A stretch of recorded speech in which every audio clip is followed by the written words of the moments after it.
자, 오늘은 무르익은 고난으로 우리 승리하신 주님이라고 하는 제목을 가지고 말씀을 나누도록 하겠습니다. 지금 이 시즌이요, 예수님께서 십자가를 통해서 대속의 피를 흘려 죽으시고 또 부활하신 바로 그 하루 전날까지 40일을 보내면서 우리의 삶을 돌아보고 또 고난에 동참하면서 경건에 힘쓰는 그런 기간입니다. 그런데 우리가 이제 이 고난이라고 하는 내용을 이 사순절에는 많이 묵상을 합니다만, 고난이 대부분 이 고난이라는 것이 우리의 삶에 찾아오면 사람들의 느끼는 감정이 뭐예요? 나는 불행해지겠구나, 나는 실패하겠구나, 나는 끝났구나 라는 생각을 갖습니다. 그런데 이런 생각을 갖는 사람이 있는가 하면, 혹 어떤 사람은요, 이 고난을 굉장히 긍정적으로 받아들이는 사람이 있습니다. 고난이 결국 나에게 좋은 결과를 낳게 될 거다라는 생각을 가진 사람이 있죠. 그래서 고난을 감추어진 축복으로 생각하는 사람들도 있습니다. 그런데 그런 사람들은요, 한편으로 뭐예요? 당당하죠. 자신감이 넘쳐요. 저는 우리 교회의 모든 성도들이 바로 이 후자의 사람들이 되기를 간절히 축원합니다. 뭐 전혀 그렇지도 않은데 그렇게 생각하기로 하자라고 하면 좀 비극이고요. 정말 그렇게 생각할 수밖에 없는 이유를 오늘 저와 여러분들이 함께 나누기를 원합니다. 반드시 고난은 우리에게 긍정적인 그리고 좋은 결과를 낳게 된다라는 것이 우리 예수님의 삶을 통해서 우리가 배우게 되는 거죠. 예수님이 이 땅에 오신 목적이 뭐예요?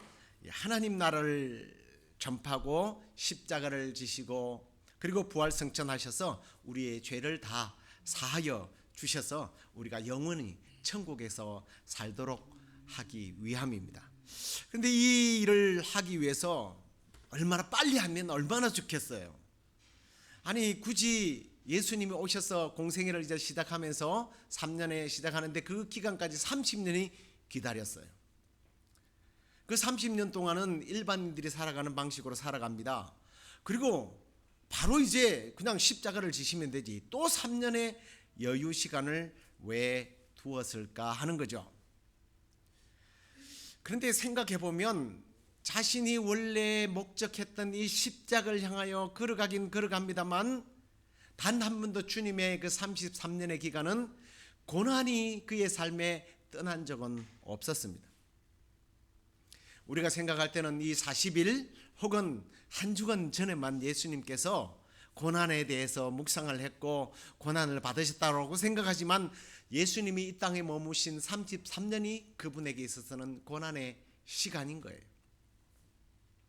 뭐 어른들께서 흔히 그런 얘기들을 많이 하시더라고요. 집 떠나면 고생이다. 우리 예수님의 집은 어디예요? 천국이에요. 하나님의 나라입니다. 그 하나님의 나라에서 떠나 있다는 것 자체가 벌써 고생이에요. 근데 이건 그냥 우리 일반적인 어른들이 하는 의미이고 집이 좋다라는 의미이지, 실제로 집을 떠나서 좋은 환경이 얼마나 많아요. 그런데 예수님은 그런 상황이 아니에요. 영광의 하늘의 보좌, 그것을 떠난 거예요. 창조주가 자기가 만든 인간의 모습으로 태어난다. 이것보다 더 큰 고난이 어디 있습니까? 비극이 어디 있어요? 신이, 영이 육체를 입었다. 육체는 공간의 제한이 있습니다. 육체는 바이러스가 오고 또 무슨 칼과 그런 화살들이 오면, 뭐 당시로 이야기하겠습니다, 상해를 입어요. 아니, 신이신 분이 상처를 입는다, 병에 걸린다. 예수님은 30년 동안 한 번도 아파 보지도 않고 감기도 안 걸리고 신이시기 때문에 멀쩡히 지냈을 것 같습니까? 아닙니다. 왕이신 그분이 일반 백성으로 오셨어요. 주인이 종이 되어서 오셨습니다. 예수님의 33년 그 자체가 고난이었다는 거죠. 이 33년의 시간을 우리가 한번 오늘 좀 묵상했으면 좋겠어요.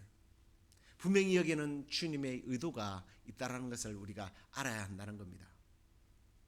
앞에도 말씀드렸습니다만 예수님이 이 땅에 오시자마자 얼마든지 십자가를 지시고 부활하셔서 하나님의 뜻을 이루고 우리를 구원할 수 있어요.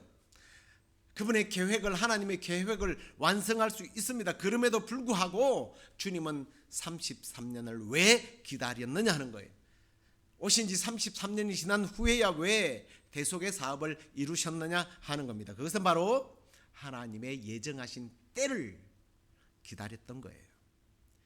갈라디아서 4장 4절 말씀을 보십시오. 때가 참에 하나님이 그 아들을 보내사 여자에게서 나게 하시고 율법 아래에 나게 하신 것은 이라고 사도 바울이 성령의 충만함을 얻어서 예수님을 이렇게 오심을 표현하고 있습니다. 자, 예수님이 이 땅에 오시는 것도 좀 더 일찍 올 수 있었지만 적당한 시간에 하나님이 정해놓은 그 시간에, 그 기간에 오셨다는 것을 말씀하고 있고요. 그리고 예수님이 이 땅에 오셨어도 당신의 대속 사업을 이루기 위해서 바로 시행하는 것이 아니라 때를 기다렸던 거예요. 정말 그럴까요? 저희 착각입니까? 아니에요. 예수님께서 직접 그분은 이렇게 첫 메시지를 선포하십니다. 마가복음 1장 15절입니다. 이르시되 때가 찼고 하나님의 나라가 가까웠으니 회개하고 복음을 믿으라. 이렇게 주님이 선포하셨습니다. 때가 찼다는 거예요. 때가 되었다는 거예요. 이제 주님의 목적을, 이 땅에 오신 목적을 이룰 하나님의 때가 되었다는 거예요. 이걸 다른 말로 표현하자면 그 때가 찰 때까지 기다렸다는 그런 말씀 아닙니까? 제가 앞에서 예수님의 고난을 40일 혹은 고난이 한 주간만 아니라 이 땅에 온 그 순간부터가 고난이라고 말씀을 드렸습니다만, 여러분, 고난은 긴 게 좋습니까? 짧을수록 좋습니까? 짧을수록 좋죠. 당연히 짧아야 좋은 거예요. 그런데 고난이 짧으면 배우는 것이 없이 지나가요. 느끼지 못하고 지나가요. 그리고 그것들을 해결하지 못하고 얼렁뚱땅 지나가는 경우가 있습니다. 예수님은 고난의 때가 길어서 힘들까 봐 성급하게 얼른 끝내지 않고 하나님의 때를 차분하게 기다리면서 그 십자가의 고난을 이겨내고 승리했다는 거죠. 이런 단계를 우리는 그 김치 담글 때 쓰는 말을 쓰는 거예요. 숙성의 기간이라고 말합니다. 숙성의 기간. 잘 물어있기를 기다리는 거죠. 여러분, 올림픽 금메달을 따기 위해서 한국에 가면 태능 선수촌에 가면 선수들이 흘리는 땀을 보면, 운동량을 보면요, 우리가 상상을 초월하는 운동을 합니다. 한국의 레슬링 국가대표였던 김현우 선수가 한 말이 있습니다. 나보다 땀을 많이 흘린 자가 있다면 내 금메달을 가져가도 좋다. 얼마나 대단한 말이에요. 굉장히 저는 막 뭉클하더라고, 그 얘기를 들으니까. 정말 그는 2012년 런던 올림픽에서 그 그레코로망 그 레슬링에서 금메달을 목에 걸게 되었죠. 지금도요, 젊은 친구도 이 선수의 그 훈련량을 못 따라간대요. 최근에도 국가대표 선발전에서 30이 된 친구가, 거의 다 된 친구가 이게 1위로, 왜 그런 일이 일어나겠어요? 심판들이 봐줘서 그렇겠습니까? 아니에요. 흘린 땀이 고난을 이겨내고 그 고난을 몸으로 이겨내는 거예요. 예수님은 33년의 고난의 시간을 보냈기 때문에 그 고난, 더 큰 고난이라고 하는 십자가 앞에서 전혀 흔들림 없이 당신의 사역을 감당할 수 있었던 겁니다. 아담과 하와는요, 짧은 순간에 단 한 번의 실수로 모든 인류가 죄에 빠지고, 그래서 우리는 지칩니다. 쉽게 지치고요, 병들고요, 죽어요. 육체만 죽는 것이 아니라 우리의 영혼까지 멸망하게 됩니다. 영혼이 사라지는 것이 아니라 영혼이 지옥불에서 영원히 고통받도록 되어 있습니다. 그걸로 끝나나요? 우리 주님 다시 오시는 날 육체와 영이 합해져서 이제는 몸으로 직접, 영이 아니라 천국에서 살든 지옥에서 살든 그렇게 살게 될 텐데 아담과 하와의 단 한 번의 순간적인 실수로 인하여 우리 모두는 지옥 형벌이 정해져 있었던 사람입니다. 이 단 한 번 실수, 이걸 또 단 한 번에 이 실수를 다시 만회하기 위해서 우리 주님이 적당히 기회주의로 얼렁뚱땅 그렇게 그 사역을 감당했겠어요? 저는 그렇게 생각하지 않습니다. 우리 주님께서는 자신에게 주어진 이 단 한 번의 기회를 통해서 허물과 죄로 말미암아 죽었고 하나님의 사랑을 떠나서 죄와 죽음과 사탄의 노예가 되었던 우리를 건지시기 위해서 그분은 33년 동안 이 단 한 번의 십자가를 지는 고난을 위해서 그는 몸으로 고난을 점점 숙성시켜 왔던 거예요. 고난이 그에게서 무르익은 절정이 바로 십자가에서 나타났던 겁니다. 이 놀라운 사실을 사도 바울은 성령의 지시를 받아서 로마에 있는 성도들에게 이렇게 편지하는 것을 봅니다. 그가 죽으심은 죄에 대하여 단번에 죽으심이요 그가 살아계심은 하나님께 대하여 살아계십니다. 단번에 죽으심. 뭐 시간만 지나면 어떻게 하시겠지가 아니라는 거예요. 단 한 번밖에 없는 이 기회를 잘 준비하고 연습하고 버티고 이겨내다가 마침내 때가 왔을 때에 그 십자가의 죽으심을 승리로 이끌고 부활하심으로 완벽하게 그 일을 감당하고 우리가 죄 사함 받고 우리도 다시 살아서 천국 백성이 되게 하신 줄로 믿습니다. 아멘. 정말 아멘이에요. 이 고난의 계절에는 우리는 그것을 묵상해야 되는 거예요. 히브리서 기자도 이 예수 그리스도의 십자가의 사역을 히브리서를 읽어보면 6번이나 단번에 들어주신 예수 그리스도의 속죄의 사역이라고 소개합니다. 단 한 번 속죄가 만인에게 그를 믿는 모든 인류에게 영원한 천국의 삶을 살도록 하시기 위함. 이 한 번이 얼마나 소중한 한 번인지 우리는 충분히 이해할 수 있는 부분이라 저는 생각합니다.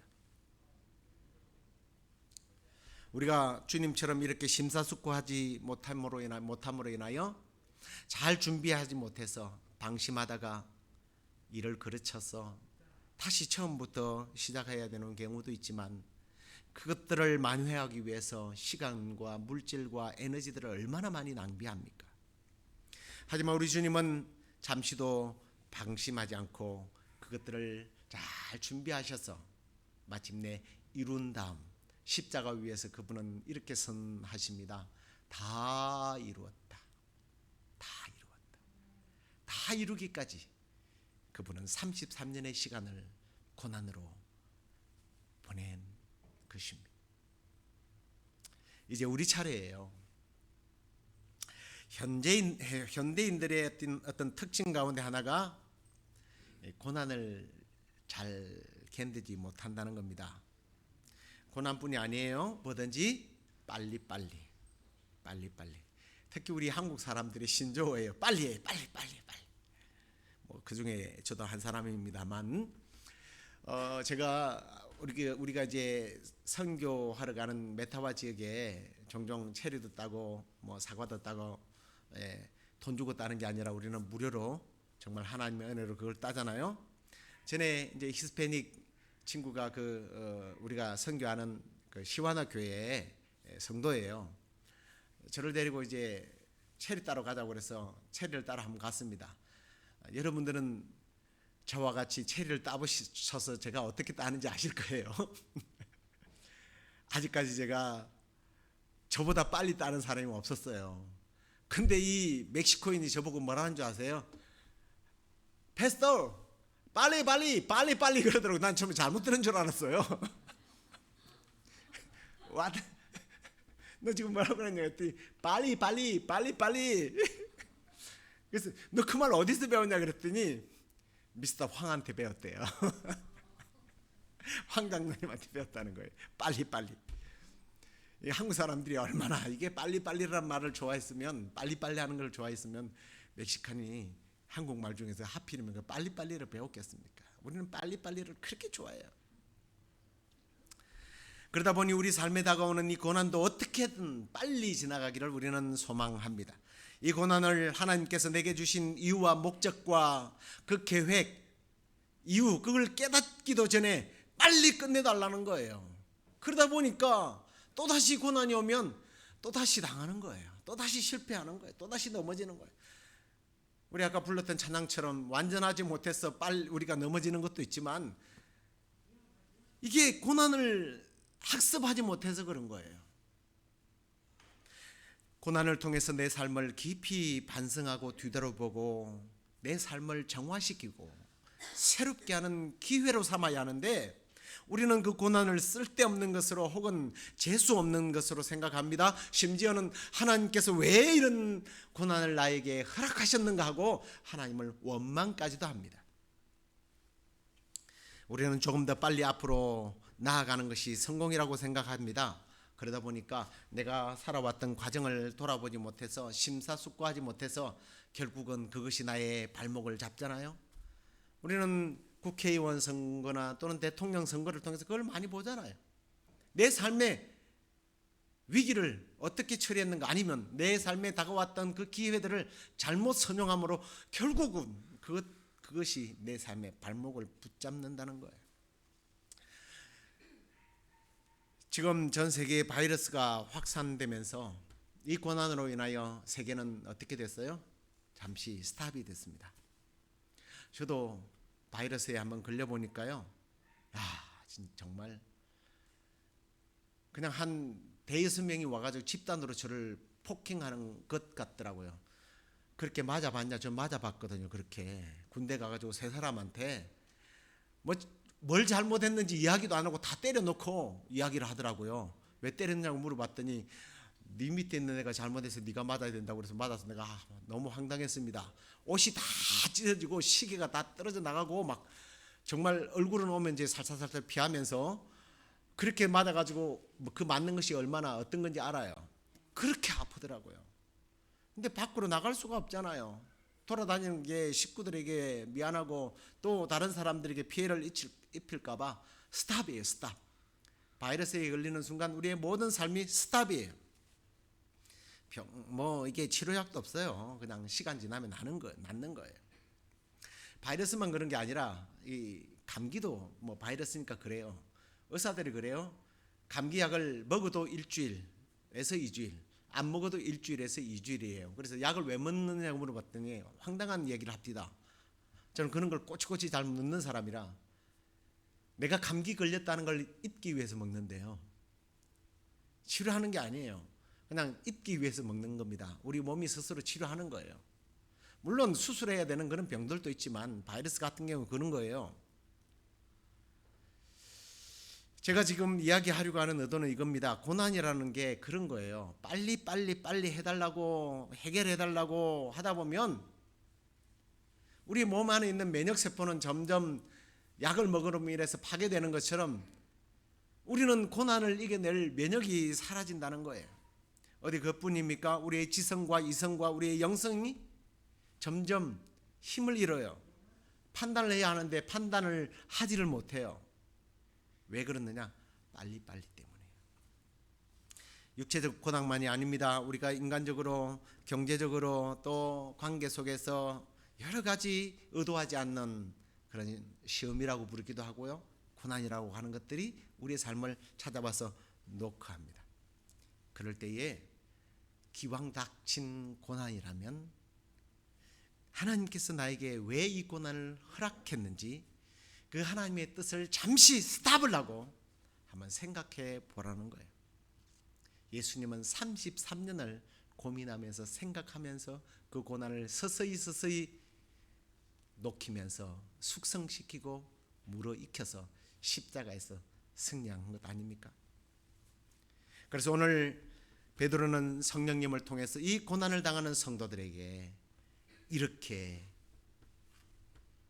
권고하는 것을 우리가 다시 한번 말씀을 통해서 읽으면서 내 것으로 좀 만들었으면 좋겠습니다. 한번 말씀을 읽어보겠습니다. 베드로전서 4장 12절 13절. 사랑하는 자들아, 너희를 연단하려고 오는 불시험을 이상한 일 당하는 것 같이 이상히 여기지 말고 오히려 너희가 그리스도의 고난에 참여하는 것으로 즐거워하라.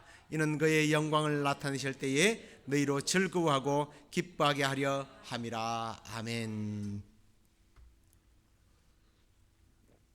고난이 찾아왔을 때에 이상한 일이 생겼다라고 생각하지 말라는 거예요. 놀라지 말라는 겁니다. 삶의 과정이라는 겁니다. 하나님이 주셨다는 겁니다.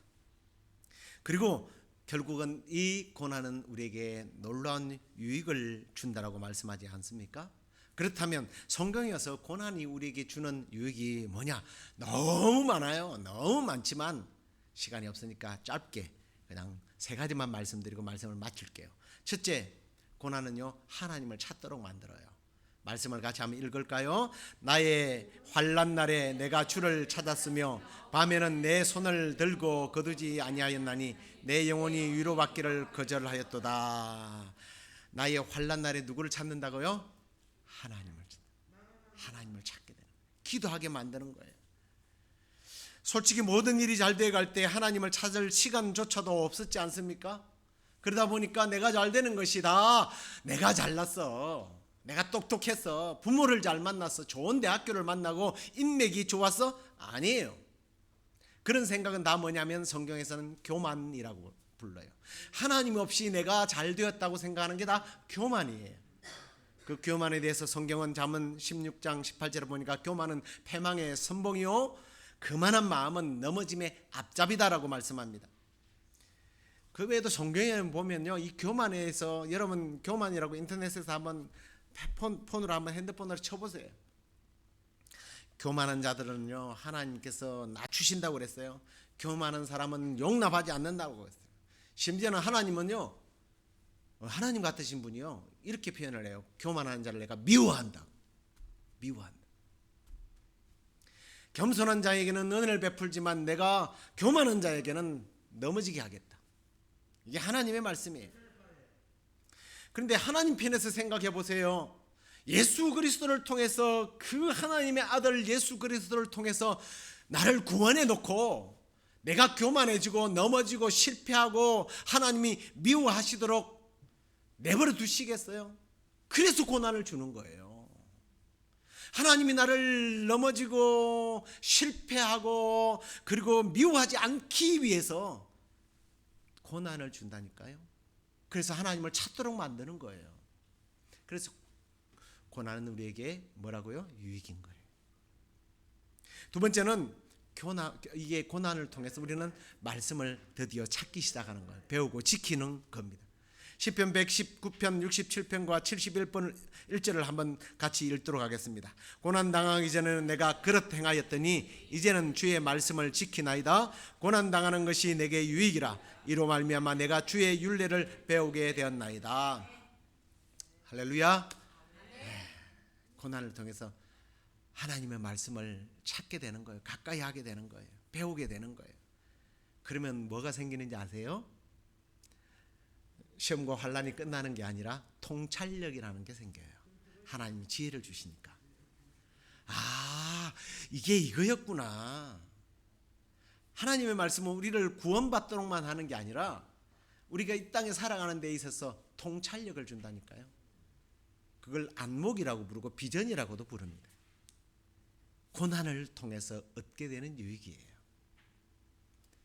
저와 여러분들이 이 유익을 얻게 되기를 주의 이름으로 축복합니다. 세 번째로는 그리스도의 고난에 참여하게 돼요. 오늘 본문 말씀을 다시 한 번 더 13절을 읽어보겠습니다. 오히려 너희가 그리스도의 고난에 참여하는 것으로 즐거워하라. 이는 그의 영광을 나타내실 때에 너희로 즐거워하고 기뻐하게 하려 함이라. 아멘. 고난에 참여한다는 것은 지금부터 나는 죄송합니다 이런 시체어를 써서 개고생하는구나, 그게 아니라는 거죠. 이 말씀을 보면 고난에 참여한다는 것은 바로 영광과 기쁨과 즐거움과 연결되어 있는 거예요. 지금 받는 고난은 잠시지만 받는 영광은 표현할 수 없다라는 거예요. 예수님께서 십자가를 참으심으로 대속의 피를 흘리시고 그리고 죽었지만 부활하심을 통해서 죄와 사탄과 죽음의 근세를 다 이긴 것처럼 우리도 이 고난의 참여함을 통하여 당연히 죄와 사탄과 죽음을 이길 뿐만 아니라 그 주님이 영광스럽게 이 땅에 오시는 그날 나도 영광스러운 천국에서 영원히 육체와 영혼이 만나서 즐거움으로 살게 된다라는 것입니다. 믿습니까? 그것 때문에 고난이 즐거운 거죠. 그것 때문에 그리스도의 고난에 동참하라는 겁니다. 같이 우리 개고생하면서 삽시다라는 의미가 아니에요. 이제 말씀을 맺겠습니다. 우리 주님은 33년을 고난을 준비하셨습니다. 그리고 마침내 그 고난이 무르익어 숙성되었을 때 십자가의 고난을 단 한 번으로 승리하셨습니다. 그리고 부활 승천하심으로 모든 나라와 민족과 천사들까지 주님의 발 앞에 무릎 꿇고 경배하게 만들었습니다. 그리고 그 놀라운 부활의 영광을 우리도 이제 누리도록 하셨습니다. 이 사순절을 보내면서 이 주님의 고난을 통해 내가 당하는 고난을 주신 하나님의, 내가 지금 당하고 있는 이 고난을 주신 하나님의 이유, 그 목적을 깨닫게 되기를 간절히 소망합니다. 고난을 통하여 하나님을 기도로 찾게 되기를 바랍니다. 그래서 하나님과 깊은 관계가 다시 회복되어지고 하나님의 말씀을 배우고 깨달아서 통찰력을 얻고 말씀의 능력을 경험하게 되기를 간절히 축복합니다. 그리고 더 나아가서 예수 그리스도의 고난의 참여함을 통해서 그 예수 그리스도가 부활 승리한 것처럼 우리도 부활 승리를 얻고 천국에서 영원히 살게 되는 그 영광과 그 즐거움을 천국에서도 누리고 이 땅에서도 누리게 되는 그런 복이 있기를 주의 이름으로 축원합니다.